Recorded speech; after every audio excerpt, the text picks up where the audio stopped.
If the reports are normal, patient is young, then we can ask them, now this is your fertile period. We have done all the basic tests. They are normal. You come under unexplained infertility and now you try. So 6 months, give yourself and see what happens. So basically here the treatment is to counsel the patient, to tell them these are the tests which we have done. Beyond this, we have to go one step ahead.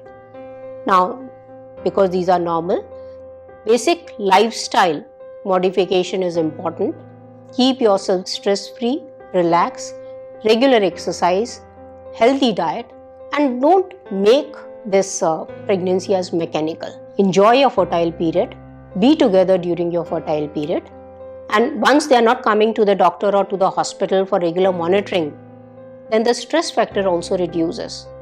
And during that time when they try, we have seen many a times they come with the natural spontaneous conception. Patients sometimes ask what next now? I suppose the pregnancy has not happened in the 6 months of actively trying in unexplained infertility. If the age is favorable and the semen parameters are normal, then next step is to move on for laparoscopy and hysteroscopy.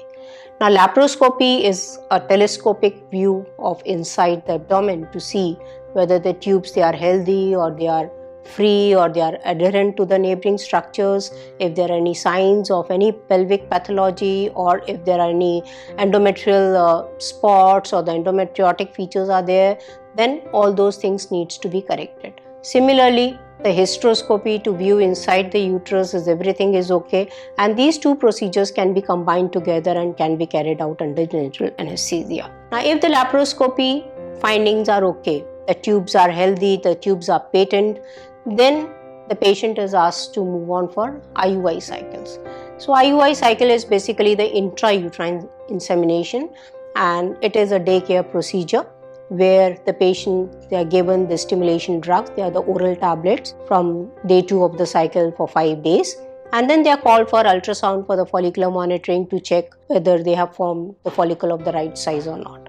Once the follicle reaches to that maturity stage, we give the injection to rupture the follicle and then time the IUI.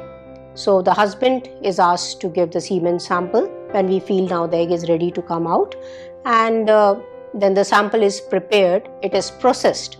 So prepared and processed means it is centrifuged at a high speed so that we get a more neat sample where the dead sperms are removed, the pus cells are removed, the bacteria they are removed, and there's a palette of the sperms which are more motile sperms.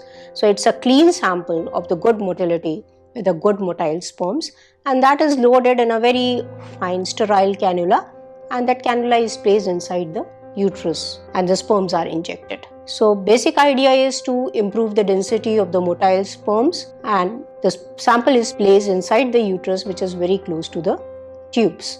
That way you can increase the chances by 10 to 15% in IUI. So try 2 to 3 cycles of IUI. If it works, well and good.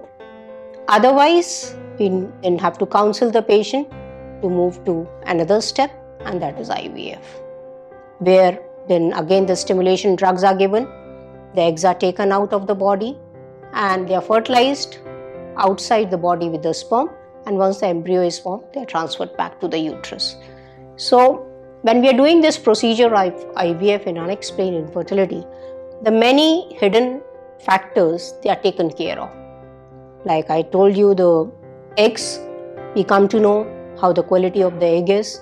Then the fertilization is happening outside the body. The tubes are bypassed, so the tubes roll are not there. So these 3 limiting factors which are there in the IUI, they are taken care of in the IVF cycles, and then once the embryos are formed, then they are transferred back into the uterus.